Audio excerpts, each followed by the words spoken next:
अस्सलाम वालेकुम, मैं हूँ शाहजेब खानजादा। केसेस जल्द और बर वक्त निपटाए क्यों नहीं जाते? नैब रेफरेंसेस कई सालों से इल्तवा का शिकार क्यों हैं? केसेस मंतकी अंजाम तक क्यों नहीं पहुँचते?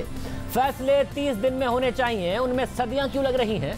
शिकायत की तस्दीक के मरहले पर गिरफ्तारियाँ कर ली जाती हैं, कई माह तक वो जेल में रहते हैं, फिर उनकी जमानत तक हो जाती है, मगर इसके बावजूद केसेस का फैसला क्यों नहीं हो पाता? ये वो सवालात हैं जो बहुत अरसे से नैब का पीछा कर रहे हैं और आला अदालतें मुसलसल ये सवालात उठा रही हैं। जबकि आज सुप्रीम कोर्ट ने ये रिमार्क्स तक दिए कि क्यों ना एहतसाब अदालतें बंद कर दी जाएं। आज सुप्रीम कोर्ट में एक केस की समाअत के दौरान चीफ जस्टिस ने नैब के हवाले से अहम रिमार्क्स दिए।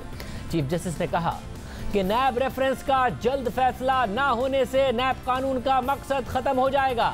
नैब के 1226 रेफरेंसेस ज़ेर इल्तवा हैं। क्या नैब अपने कानून की अमलदारी में संजीदा है? रेफरेंसेस का फैसला तो 30 दिन में होना चाहिए, लेकिन लगता है 1226 रेफरेंसेस के फैसले होने में एक सदी लग जाएगी। चीफ जस्टिस ने मजीद रिमार्क्स दिए कि नैब का इदारा चल नहीं रहा।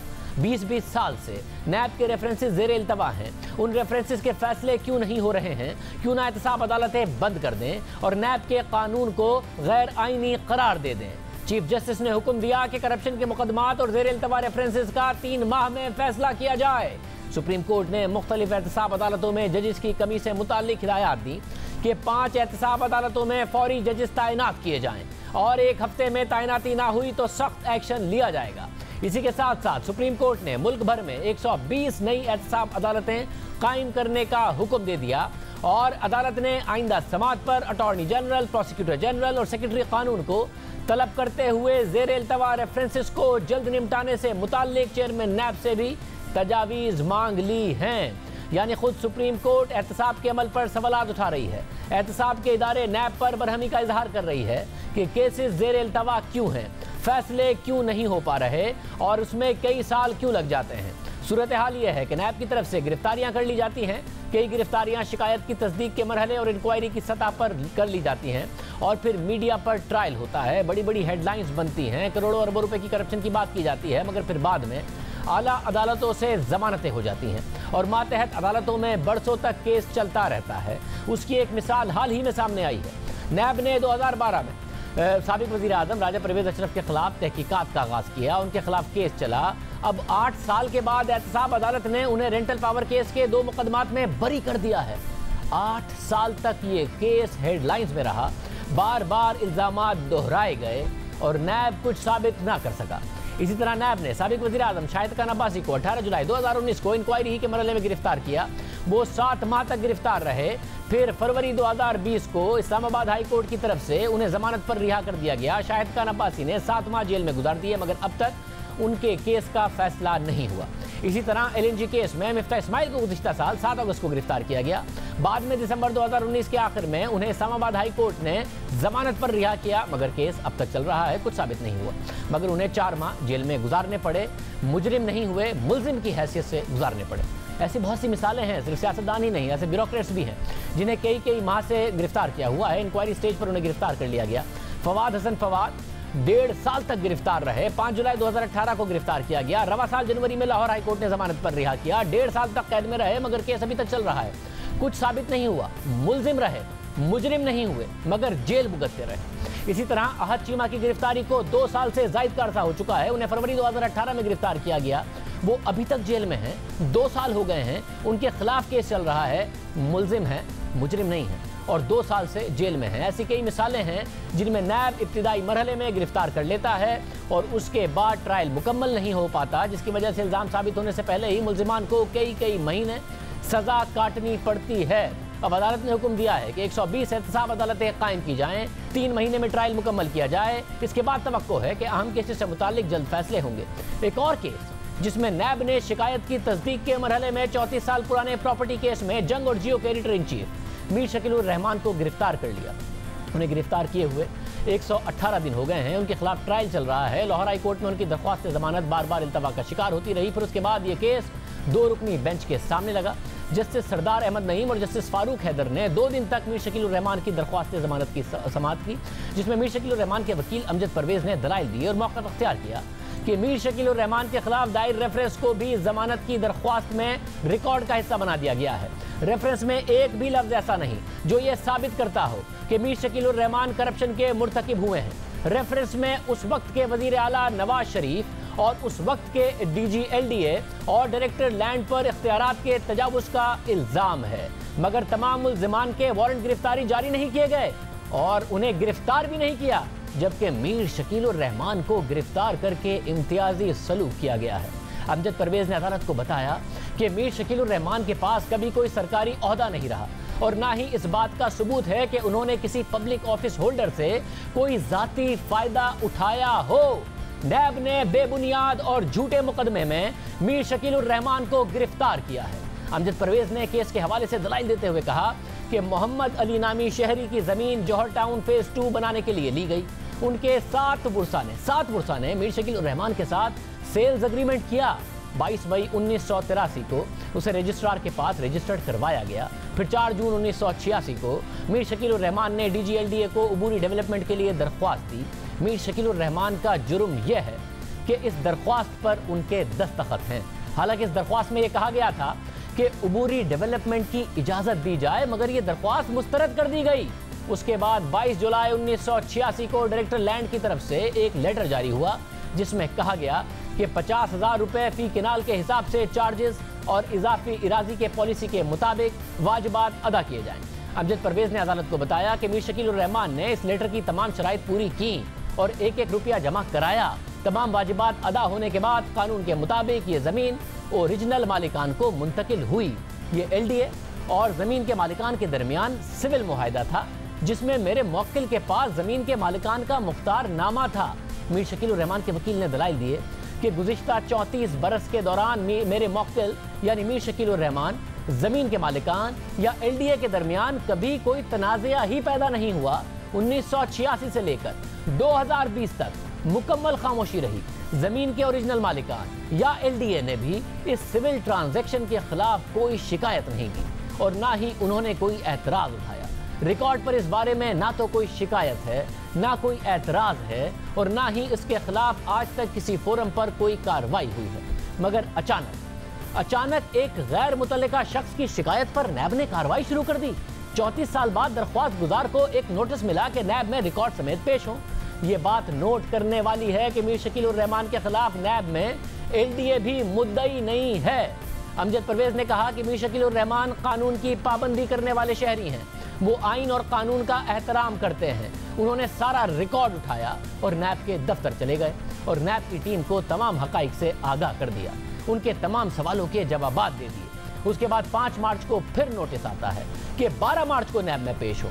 इस नोटिस में लिखा है कि केस वेरिफिकेशन स्टेज पर है। इस नोटिस के बाद मीर शकील उर रहमान फिर नैब के सामने पेश होते हैं। इस मौके पर बेंच के सरबराह जस्टिस सरदार अहमद नईम ने सवाल किया कि मीर शकील उर रहमान को गिरफ्तार कब किया गया। उस पर अमजद परवेज ने कहा कि दरख्वास्त गुजार शिकायत की वेरिफिकेशन के मरहले पर 12 मार्च को पेश हुए तो उन्हें गिरफ्तार कर लिया गया। ये बात अहम है। ये मामला लाहौर में चल रहा है। मीर शकील उर रहमान वहां पेश हुए, मगर नैब इस्लामाबाद से दरख्वास्त गुजार के वारंट गिरफ्तारी जारी कर दिए गए और पेशी के बाद उन्हें गिरफ्तार कर लिया गया, जो सरासर गैर कानूनी और आला अदलिया के फैसलों के खिलाफ है। सुप्रीम कोर्ट समेत मुल्क भर की आला अदलिया के कई फैसले मौजूद हैं जिनमें करार दिया गया है कि इंक्वायरी के दौरान जल्दबाजी में नोटिस देना भी कानून के खिलाफ है, मगर इस केस में वारंट गिरफ्तारी जारी करते हुए माइंड अप्लाई ही नहीं किया गया। अमजद परवेज एडवोकेट ने अदालत को बताया कि रेफरेंस में जौहर टाउन में 54 केनाल जमीन के सिलसिले में एग्जेम्पशन पॉलिसी के खिलाफ वर्जी का इल्जाम लगाया गया है और मीर शकील उर रहमान पर कौमी खजाने को 143 मिलियन रुपए का नुकसान पहुंचाने का इल्जाम आयद किया गया है, मगर ऐसा कोई सबूत नहीं कि दरख्वास्त गुजार ने किसी अफसर को रिश्वत दी हो या किसी से रिश्वत ली हो। मीर शकील उर रहमान के खिलाफ तमाम कार्रवाई जल्दबाजी में गैर कानूनी तौर पर गैर मुनसिफाना तरीके से की गई। नैब की ऐसी कार्रवाइयों के खिलाफ सुप्रीम कोर्ट समेत मुल्क की आला अदलिया के दर्जनों फैसले मौजूद हैं। अमजद परवेज ने कहा कि मीर शकील उर रहमान कभी पब्लिक ऑफिस होल्डर नहीं रहे और ऐसा कोई सबूत नहीं कि मीर शकील उर रहमान ने पब्लिक ऑफिस होल्डर से कोई जाती फायदा हासिल किया हो, इसलिए नैब ऑर्डिनेंस उन पर लागू नहीं होता। अमजद परवेज एडवोकेट ने दलाइल दिए कि इस केस में जिनके खिलाफ इख्तियारात से तजावुज़ का इल्ज़ाम लगाया है उनके वारंट गिरफ्तारी ही जारी नहीं किए गए। मरकजी मुलजिम को गिरफ्तार ना करना और मीर शकील उर रहमान को गिरफ्तार करना इम्तियाजी सलूक है।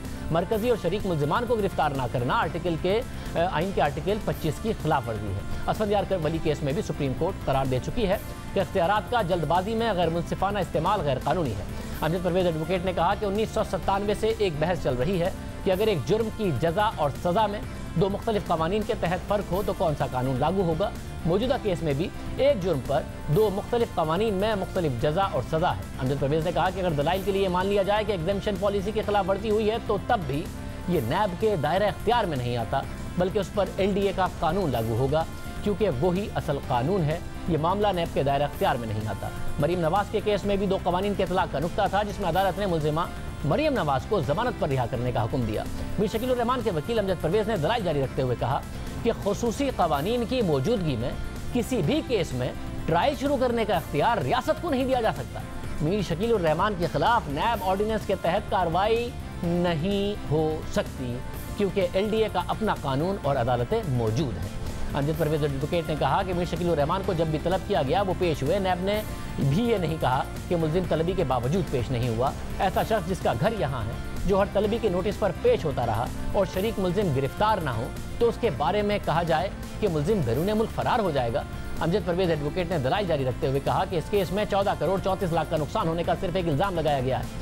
इस पर जस्टिस सरदार अहमद नईम ने रिमार्क दिए कि अभी आपने कहा कि कौमी खजाने को नुकसान नहीं हुआ, अब आप नुकसान को तस्लीम कर रहे हैं। इस पर अमजद परवेज ने कहा कि 58 केनाल 5 मरले की ज़मीन की हद तक कोई नुकसान नहीं, इजाफी गलियां शामिल करने का इल्ज़ाम लगाकर नुकसान का जिक्र कर दिया गया है। अमजद परवेज एडवोकेट ने अदालत को बताया कि 1992 में नवाज शरीफ की हुकूमत नहीं थी। 1992 में वाजिबात की अदायगी के नोटिस के जवाब के बाद LDA की तरफ से खामोशी रही। 1998 में घर मुकम्मल हुआ और LDA ने सर्टिफिकेट जारी किया। 1990 में LDA की पॉलिसी में तब्दीली आई और प्राइस असेसमेंट कमेटी ने दोबारा रकम मांगी। LDA की इस पॉलिसी का माजी पर इतलाक करके मीर शकील उर रहमान का नुकसान किया गया। मीर शकील उर रहमान की ज़मीन 2088 रुपये फ़ी केनाल लेकर 60,000 रुपये फ़ी केनाल में उन्हें ज़मीन दी गई। मीर शकील को इकट्ठा ब्लॉक अलॉट करने में कोई लाकानूनियत नहीं है। अमजद परवेज एडवोकेट ने कहा कि मीर शकील उर रहमान के केस में जैसे जल्दबाजी में गिरफ्तारी की गई, मेरे 20 साल के तजर्बे में उसकी मिसाल नहीं मिलती। ये बड़े अहम रिमार्क्स थे जो उनकी तरफ से दिए गए। सबके बाद अदालत ने 10 मिनट का वक्फा लिया, फिर 10 मिनट के बाद दोबारा समाअत हुई तो नैब के वकील ने दलाइल दिए और दरख्वास्त ज़मानत की मुखालफत की और मौक़िफ़ अख्तियार किया कि 12 मार्च को इंक्वायरी की मंजूरी हुई। मुल्जिम की तरफ से सिर्फ उबूरी तामीर की दरख्वास्त देने की दलील बेबुनियाद है। मीर शकील 54 केनाल ज़मीन के हकदार थे, मगर उन्हें 56 केनाल ज़मीन अलॉट की गई। मीर शकील उर रहमान का तमाम रकम अदा करने का दावा भी बेबुनियाद है। 29 अक्टूबर 1992 में 64 लाख रुपए की रकम अदा करने का नोटिस LDA ने भिजवाया, मगर ये रकम LDA को अदा नहीं की गई। मुल्जिम ने ज़्यादा ज़मीन हासिल करने के बाद रकम जमा नहीं करवाई और उसी बुनियाद पर 14 करोड़ 34 लाख रुपए का नुकसान पहुँचाने का इल्ज़ाम है। नैब के वकील ने दलाइल देते हुए कहा कि हुमायूं फैज़ रसूल 83 बरस का है और दूसरा मुल्जिम मियाँ बशीर 73 साल का उम्र रसीदा शख्स है। हुमायूं फैज़ रसूल चल नहीं सकता, मगर हमने उसे मुल्जिम बनाया है कि इसके मुल्जिम नवाज शरीफ बैरून मुल्क है। नैब के वकील के दलाइल मुकम्मल होने के बाद जस्टिस सरदार अहमद नईम और जस्टिस फारूक हैदर ने मुख्तसर फैसला सुनाते हुए मीर शकील उर रहमान की दरख्वास्त ज़मानत मुस्तरद कर दी। मीर शकील उर रहमान के वकील ने अदालत को बताया कि नैब का केस नहीं है। यही बात मारूफ कानूनदार एतजाज़ अहसन ने भी आज कही। जो न्यूज़ से बात करते हुए एतजाज़ अहसन ने कहा कि 34 साल पुराना केस है, अगर FIR के इंदराज में 10 घंटे की ताख़ीर हो जाती है तो बरियत हो जाती है, या ये तो नैब का केस ही नहीं है। अगर कोई केस बनता है तो LDA एक्ट के तहत बनता है, वो भी 34 साल बाद नहीं हो सकता। 34 साल पुराना केस 10 घंटे FIR में ताख़ीर हो जाए तो जमानत क्या बरियत भी हो जाती है। वादियों नजर में प्राइमा फेसाई एक सिविल ट्रांजैक्शन से निकला है, एक दीवानी मुकदमा है। इसको नैब ऑर्डिनेंस के तहत ले गए हैं, लेकिन ये नैब ऑर्डिनेंस के तहत केस बनता नहीं है। अगर कोई ऑफेंस बनता है तो LDA एक्ट के तहत बनता है और उसकी दफा 34 के तहत इसकी जो भी पेनल्टी है वो अगर हो सकती है तो हो सकती है, पर वो भी 34 साल बाद नहीं हो सकती। नैब की भी कोई नीयत दुरुस्त नहीं लगती, कोलैटरल पर्पस कोई लगता है। एक और बहुत अहम बात है जिसको अदालत नोटिस में यकीनन लेगी, मेरा ख्याल है कि जो वारंट है अरेस्ट का वो एडमिटेड चीज है। इस्लामाबाद में जारी हुआ, किस वक्त जारी हुआ? जिस वक्त मीर शकील बैठे हुए थे और खुद जाके अपने रज़ाकाराना तौर पर पेश हुए। लेकिन नैब ने अभी इधर इंक्वायरी लाहौर में जारी है कि चेयरमैन नैब ने वारंट गिरफ्तारी जारी कर दिए। उन्होंने किस बुनियाद पे किए, कौन सी दस्तावेजात पे किए, कौन सी रिपोर्ट पे किए, ये वाज़े और तस्लीम शुदा बात है कि उस वक्त अभी इंक्वायरी कंप्लीट ही नहीं हुई, रिपोर्ट तो कभी देनी थी तो देनी थी। ऐसा साहब की राय आपने सुनी। आज आबिद साकी साहब vice chairman Pakistan bar council अदालत में मौजूद रहे, उन्होंने समाअत भी देखी, वो भी हमारे साथ मौजूद होंगे। अमजद परवेज़ वकील मीर शकील रहमान हमारे साथ मौजूद होंगे। सीनियर वकील जैसे रिटायर रशीद रिजवी जो कि साबिक सदर सुप्रीम कोर्ट बार एसोसिएशन हैं, वो भी हमारे साथ मौजूद होंगे। आबिद साकी साहब मैं आपसे शुरू कर रहा हूँ, बहुत शुक्रिया। आबिद साकी साहब, आपने समाअत देखी, 2 दिन तक दलाइल दिए अमजद परवेज़ साहब ने, ज़्यादा उन्हें सवालात का भी नहीं सामना करना पड़ा। ज़ाहिर तफसीली फैसला जब जज साहिबान लिखेंगे तो पता चलेगा। शॉर्ट ऑर्डर के जरिए जमानत मुस्तरद की गई है। आप कैसे देख रहे हैं इस बात को?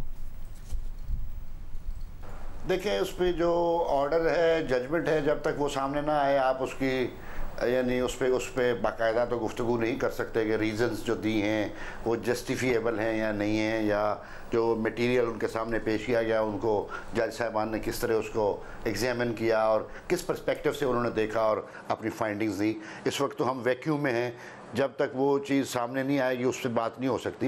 लेकिन आज की प्रोसीडिंग में उन्होंने देखा कि जो मीर साहब के जो वकील थे उन्होंने बहुत अच्छे अंदाज में आर्गूमेंट्स किए और बड़ी कॉम्प्रिहेंसिव और डिटेल्ड डिस्कशन की और तमाम फैक्चुअल साइड्स को उन्होंने टच किया और उस पर जो केस ला था और रिसेंट जो जजमेंट्स थी सुप्रीम कोर्ट की वो भी पेश की। और हमें तो लग रहा था कि कन्विंस हैं जज साहिबान, लेकिन अनफॉर्चुनेटली वो अदरवाइज डिसीजन आया है। तो मेरा ख्याल है इस पे डिसीजन के हवाले से बात करना इस वक्त ज़रा कब्र अज़ वक्त है और हम देखेंगे इसको, लीगल टीम जो इसको वॉच कर रही है, देख रही है चीज़ों को कि definitely this matter would be taken to the supreme court.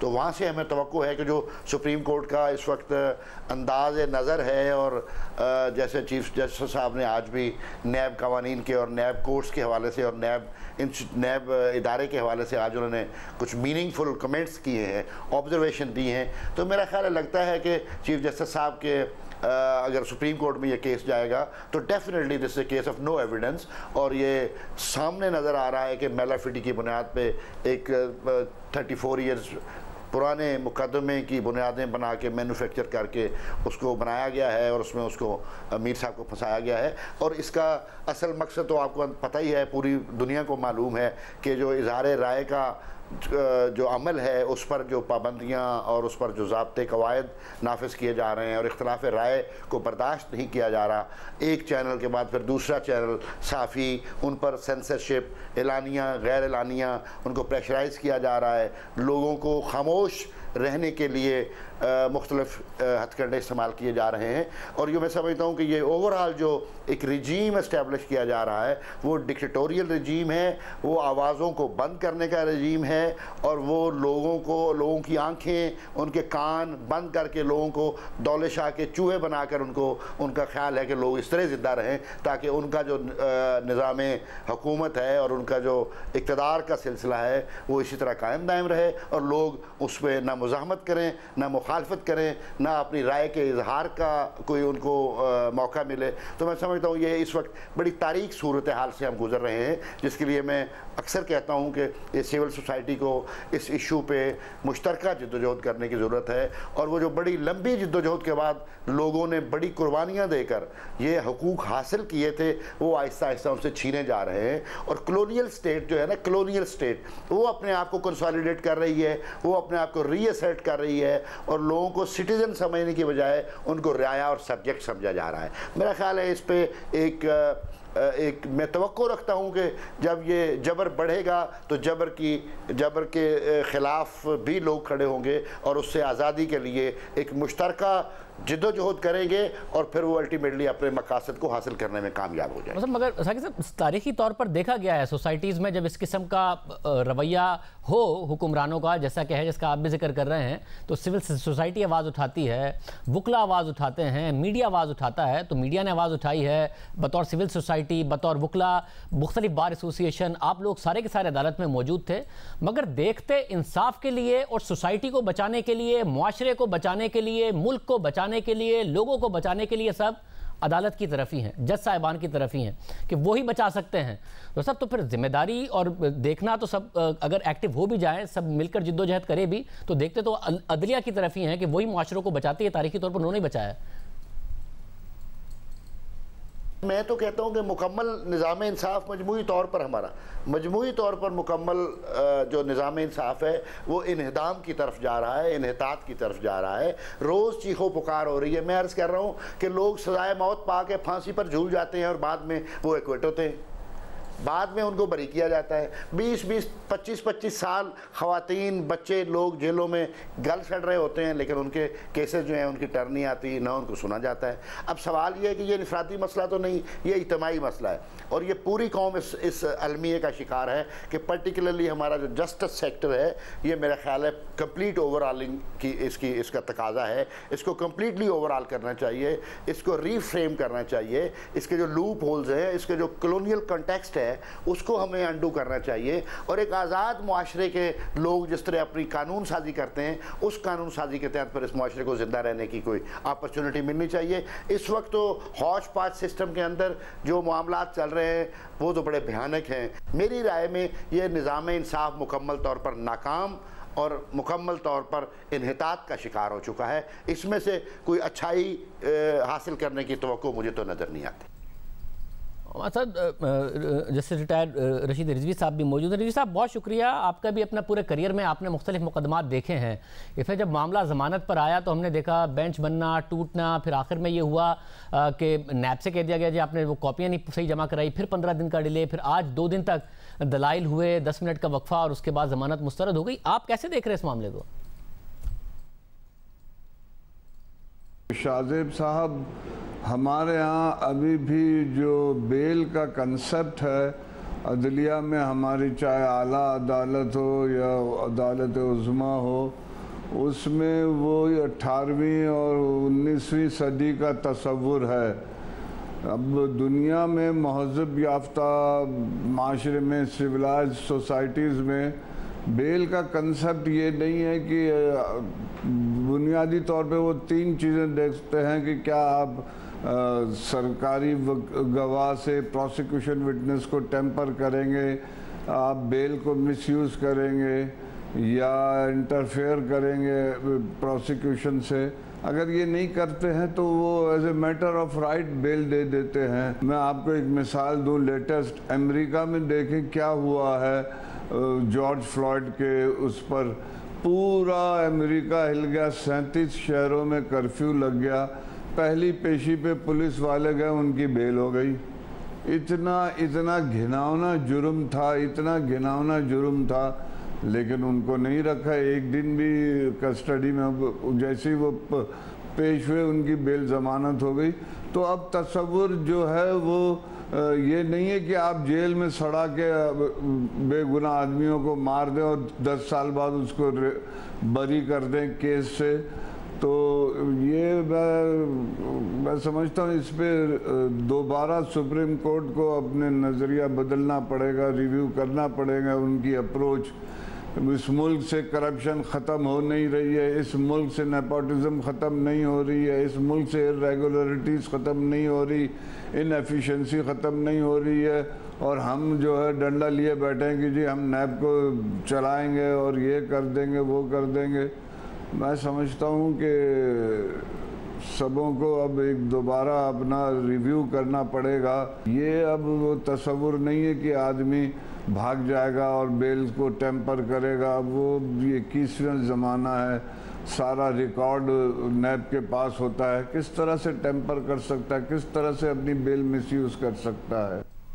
अच्छा, मुझे बताइएगा कि फिर ऐसे सिनेरियो में जाहिर है दुनिया में आपने मिसालें दी, अदालतें इस बात का ख्याल करती हैं कि किसी का जो हक़ आज़ादी है वो ना मुतासिर हो जाए। आपने जो जॉर्ज फ्लॉयड के वाक़े की भी मिसाल दी, उसमें आप बता रहे हैं, मगर साथ में मैं अगर आपसे ऑन मेरिट्स पूछूं, ज़ाहिर आप एक बड़े सीनियर लॉयर हैं, अक़वाम मुत्तहिदा ने सवाल उठा दिया, इंटरनेशनल मीडिया में इस केस के हवाले से लिखा जा रहा है, अपोजिशन सवाल उठा रही है, वकला तंजीमें सवाल उठा रही हैं कि ये विक्टिमाइजेशन हो रही है। आप अपने करियर आपने देखा है, आपको लगता है कि इस केस में कोई मेरिट, कोई जान है, या ये एक पॉलिटिकल विक्टिमाइजेशन ही का केस है जैसा कि सब कहते नजर आ रहे हैं? मैं समझता हूँ कि ये पॉलिटिकल विक्टिमाइजेशन ज़्यादा है। अगर ये केस बनना होता तो 34 साल से नहीं बन पाया, और अब कैसे बन गया है।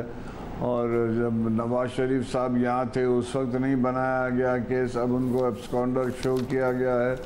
और ये वो केसेस होते हैं कि अगर हुआ भी है क्राइम तो वो हमेशा पेमेंट के बाद रेगुलराइजेशन हो जाता है, सब कुछ हो जाता है। अब आप देखें बहरिया टाउन की मिसाल ले लें, वहाँ पे भी तो रेगुलराइजेशन का प्रोसेस करके सबों को प्रोटेक्ट कर दिया है। आप जो प्लॉट 1 है कॉन्स्टिट्यूशन एवेन्यू का हिल्टन वाला, उसको किया है। और जो जहाँ पे अपने वज़ीर आज़म साहब का घर है वो इलाका, वो उसको भी रेगुलराइज किया है। तो ये वो ऐसा ऑफेंस नहीं मुझे नज़र आता कि जिसमें सज़ा दी जाए। अगर कोई इरेगुलरिटी थी तो वो कंपनसेशन दे के फाइन लगाकर वो रेगुलराइज हो सकती है। जेल में रखने का मतलब ये है कि ये विक्टिमाइजेशन की तरफ है क्या इशारा करती है कि ये विक्टिमाइजेशन है और कोई वजह नहीं है। बहुत शुक्रिया। रशीद रिजवी साहब हमारे साथ मौजूद थे। अमजद परवेज़, वकील मीर शकील रहमान हमारे साथ मौजूद है। अमजद परवेज़ साहब बहुत शुक्रिया। नफीस साहब, आबिद साकी साहब ने भी कहा कि उन्होंने आपके दलाइल देखे, उन्हें लग रहा था कि जजेस कन्विंस्ड हैं, और वैसे भी जब हमने पढ़े हैं आपके 2 दिन के दलाइल तो नज़र आ रहा है कि आप कोई ऐसा जजेस की तरफ से सवालात का भी नहीं सामना करना पड़ा। तो आप खुद इसलिए हैरान हैं कि ये ज़मानत क्यों नहीं हुई, ये क्या मामला हुआ?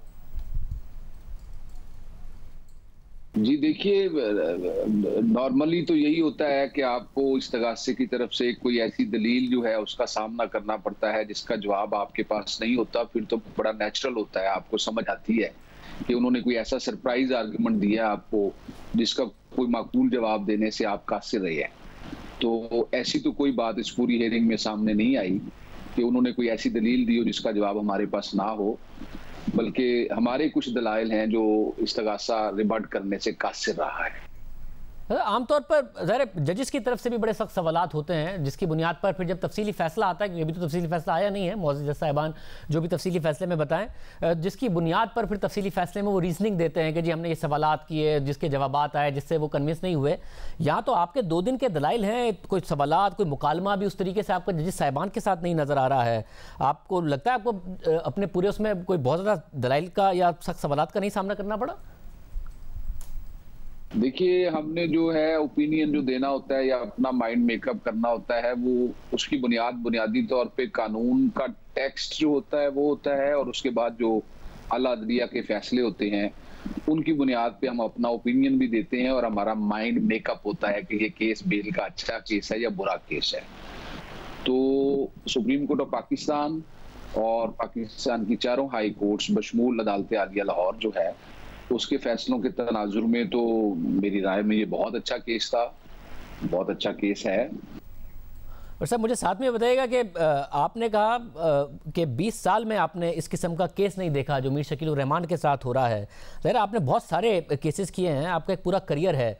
किस बुनियाद पर आप कहते हैं पाकिस्तान में तो पॉलिटिकल विक्टिमाइजेशन गुज़िश्ता 20 सालों में मुतादिद हुई हैं, मुतादिद सियासी मामलात ऐसे हुए हैं, मीडिया के साथ भी हिस्ट्री है जिस किस्म के मामलात होते रहे हैं। क्या वजह है कि आपको ये कहते हैं कि 20 साल में आपने ऐसा नहीं देखा? देखिए शाहजेब साहब, अच्छा नहीं लगता है, ऐसे लगेगा जैसे मैं तारुफ कराना चाह रहा हूँ आपके प्रोग्राम के जरिए से। मुझे ये सादत हासिल है कि मैंने पीपल्स पार्टी के केसेस किए हैं, जहांगीर बदर का मैं वकील था, मैंने काफ लीग के केसेस किए हैं, मैं मोना सिलाई का वकील था, मैंने बैंक ऑफ पंजाब का केस किया है, उस पेश खान का मैं वकील था, मैंने हज स्कैंडल किया है, मैंने EOBI स्कैम किया है, मैंने ETBP स्कैम किया है, और आपके कराची में डॉक्टर फारूक सत्तार का ट्रायल मैंने सन 2000 में अटक किले में किया था। तो ये मेरा तजर्बा है पिछले 20 सालों का कि कोई प्रोफाइल केस हो, अल्हम्दुलिल्लाह मैं उसमें प्रिंसिपल एक्यूज के साथ खड़ा होता हूं। मैं डिफेंस काउंसिल हूं बाय नेचर। तो जब मैं ये कहता हूं कि मैंने इन 20 सालों में एक ही दिन पे ऑथराइजेशन ऑफ इंक्वायरी और उसी वक्त जो वारंट ऑफ अरेस्ट का अजरा है वो नहीं देखा, तो ना सिर्फ मैं ये अपने जाती तजुर्बे की बुनियाद पे कहता हूं, बल्कि मेरे इस ओपिनियन की बुनियाद जो है वो ये भी है कि मुझे इन 20 सालों में अकाउंटेबिलिटी ऑर्डिनेंस को आए 20 साल हुए हैं एट द मोस्ट। इन 20 सालों में एक जजमेंट भी ऐसा नहीं मिला जिसमें किसी शख्स को कंप्लेंट वेरिफिकेशन की स्टेज पे तलब किया गया हो और वो बाकायदगी से जो है वो इंक्वायरी ऑफिसर के पास पेश हो रहा हो और उसी सेम डे जो है उसके खिलाफ ऑथराइजेशन ऑफ इंक्वायरी हो और उसी सेम डे पे उसके खिलाफ अरेस्ट वारंट्स भी जारी हो। बल्कि मैं ये समझता हूं कि वो जो यूनिवर्सली एक्सेप्टेड एक प्रिंसिपल है, जो अल्लाह रब्बुल इज्जत ने भी जो है जिसको फॉलो किया, अल्लाह रब्बुल इज्जत ने भी उसको, जैसे इब्लीस को सजा देने से पहले पूछा सूरह अराफ में कि तुमने सजदा क्यों नहीं किया, उसको एक्सप्लेनेशन का मौका दिया। तो हम ऐसी रोमन जो फ्रेजेस हैं उनकी तरफ जाते हैं लॉ में। हमारे अपने जो कुरान पाक है उसमें है कि आप किसी को सुने बगैर सजा नहीं देंगे। तो ये जो इंक्वायरी का अमल होता है ये भी बेसिकली एक सुनवाई का अमल होता है कि आप मुलजम को उसकी सफाई का प्रॉपर मौका देंगे। अदालत आलिया सिंध की जजमेंट्स हैं, शुएब वारसी के केस में है, डॉक्टर आसम के केस में है कि आप किसी को मुनासिब मौका सुनवाई का दिए बगैर अगर गिरफ्तार करेंगे तो वो गैर कानूनी होगा, प्रिंसिपल मैटर जस्टिस के खिलाफ होगा। ऐसे रिसेंट पास में अदालत आलिया सिंध ने सिराज दुरानी साहब के केस में ये कहा है कि ठीक है चेयरमैन नैब का अख्तियार है कि वो इंक्वायरी या इन्वेस्टिगेशन स्टेज पे अरेस्ट वारंट जारी करे, लेकिन इंक्वायरी स्टेज पे जो अरेस्ट वारंट जारी करना है बादियो नजर में जो है ये जो ड्यू प्रोसेस का राइट है, जो treatment in accordance with law का फंडामेंटल राइट है, इक्वल प्रोटेक्शन ऑफ लॉ का फंडामेंटल राइट है, उसके बरक्स है। आपने खुद देखा, आप खुद अपने प्रोग्राम्स में रिपोर्ट करते रहे हैं कि ये जो अरेस्ट वारंट को जारी करने का अख्तियार है चेयरमैन नैब का, इसमें उनकी मर्जी है। हमने देखा है केसेस में उन्होंने किसी को इन्वेस्टिगेशन स्टेज पे गिरफ्तार किया है, किसी को उन्होंने रेफरेंस फाइल होने के बाद गिरफ्तार किया है, कुछ केसेस में रेफरेंस फाइल करने के बाद भी गिरफ्तार नहीं किया। और ये वाहिद केस है जिसमें उन्होंने सेम डे, वो इसको डिस्टिंग्विश करते हैं, कहने की कोशिश करते हैं जी कि हमारे अपने पीटीआई के कुछ लोगों को हमने इंक्वायरी स्टेज पे पकड़ा था, उनको उन्होंने इंक्वायरी की स्टेज पे नहीं पकड़ा था जिस स्टेज पे मीर साहब की गिरफ्तारी अमल में लाई गई है। तो बादियों नजर में मैं ये समझता हूँ, और जुडिशियल प्रेसिडेंट भी हमारे पास नहीं है, एक जजमेंट नहीं है ऐसी जिसके हालातों वाकयात इस केस जैसे हों कि एक शख्स को कंप्लेंट वेरिफिकेशन स्टेज पे तलब किया गया, वो आया हुआ है और आप उसी दिन उसके खिलाफ ऑथराइजेशन ऑफ इंक्वायरी भी करें और ऑथराइजेशन ऑफ इन्वेस्टिगेशन भी और वारंट ऑफ अरेस्ट भी जारी करें। आप रोज टीवी पे देखते हैं कि एक ईबीएम एग्जीक्यूटिव बोर्ड मीटिंग होती है नैब की जिसका इजलास इस्लामाबाद में होता है, एक रीजनल बोर्ड मीटिंग होती है जिसका इजलास जो है डिवीजनल लेवल पे होता है। ये सारे फैसले कि ऑथराइजेशन ऑफ इंक्वायरी होनी चाहिए कि नहीं, ये ऑथराइजेशन ऑफ इंक्वायरी की होनी चाहिए या नहीं, इसकी सिफारिश जो है वो रीजनल बोर्ड करता है और फिर रीजनल बोर्ड की सिफारिश जो है वो एग्जीक्यूटिव बोर्ड मीटिंग में चेयरमैन नैब जिसको हेड करते हैं उनके सामने रखा जाता है। आप अपने केस का रिकॉर्ड मंगवा के देख लें, आपके साथ कोई शेयर करे, आपके केस में ना कोई आरबीएम हुई है ना कोई ईबीएम हुई है, बल्कि नैब के अपने एसओपीज जो आरबीएम और ईबीएम के हैं उनको भी इस केस में वायलेट किया गया है। तो मेरी समझ से बाहर है, मैं कोई ऐसा जुडिशियल प्रेसिडेंट नहीं, I have not been able to come across, कोई ऐसा एक फैसला मुझे नहीं मिला जिसके हालात वाकयात जो हैं वो इस केस से मिलते जुलते हों। बहुत शुक्रिया, अमजद परवेज साहब हमारे साथ मौजूद थे, गुफ्तगू आपने सुनी। इस हवाले से नैब का मौक़िफ़ मालूम करने के लिए हमने नैब के तर्जुमान को प्रोग्राम में आने की दावत दी, जिस पर उन्होंने जवाब दिया कि लाहौर हाई कोर्ट ने आजमी शकील रहमान की जमानत की दरख्वास्त मुस्तरद कर दी है। इस हवाले से क़यास आराइयों से गुरेज किया जाए क्योंकि मामला लाहौर हाई कोर्ट और एहतसाब अदालत में ज़ेर समाअत है। प्रोग्राम में एक ब्रेक शामिल करते हैं और आम खबर से बात करेंगे। ब्रेक के बाद